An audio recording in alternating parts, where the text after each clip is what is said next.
going to be interesting to see everybody's perspective and how they're going to use it. We have a pretty good strategy on what to do, and yeah, I'm excited. I think it creates an opportunity to excel quicker than others. So yeah, I'm really excited to see how it goes today. What's the regen like? I know you can do it on your own. You can do it by hitting the brakes. You tested it a little bit, but what's the comfort level in that?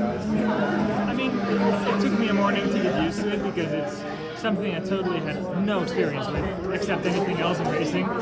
So it took me a morning, but then afterwards, all the oval testing, the rest of the day, and the road course back in, I think it was April,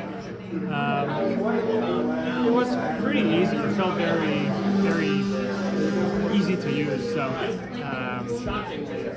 that might be an advantage. Maybe some other guys struggle with all the buttons and stuff, but I grew up in a PlayStation era, so that helps. How much of an impact do you think the hybrid regen and deployment is going to have on the racing? Do you think it's going to change it very much? Well, the thing is, everybody's going to regen and deploy, so I think the tactical part of the strategy on when to regen, when to deploy, because on the road courses you can feel it like an overtake. So I think it's going to be very interesting to see how that works, and also with fuel saving, how we can make that more efficient. With tire degradation as well, and I know this place is repaved. Any concerns there?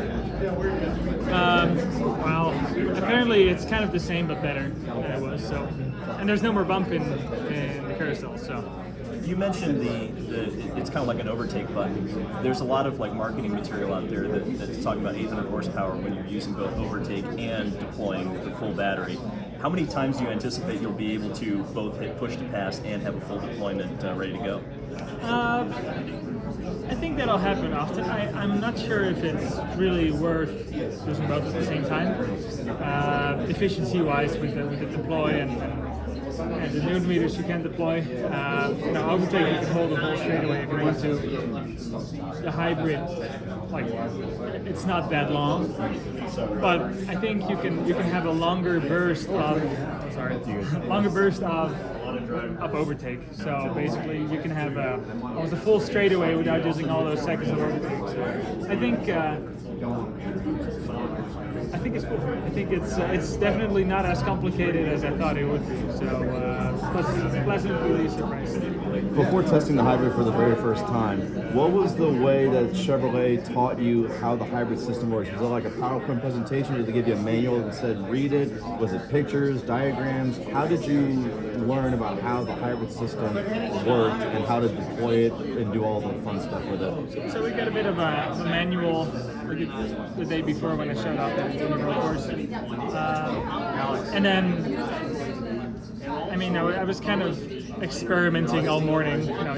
To really understand things, you need to experiment. Once you've done everything, it's very logical, and I feel like it's quite video proof. So it's as simple of a system, I think, as it can be. And I talked to some guys that drive in WEC. They say it's a lot less complicated. They're used to the WEC. Did it take a lot of steering wheel reprogramming to move some functions of buttons around and things? Or no? Yes, I think we're still in the process of moving some display items around and making it a bit easier, to look at, and it's split seconds to look at the dash and pressing the buttons. So we're still kind of finding what I prefer on the go, but I think we did pretty well on where to put the buttons for the deploy, and I think we made it not too hard for us. How do you feel about it being available at all points during the race, like even qualifying, the starts, restarts, all that? Yeah, that's gonna be exciting. I think for the starts, restarts, everybody's going to use it, so I think everybody will kind of have the same power but higher speed coming into turn 4. Yeah.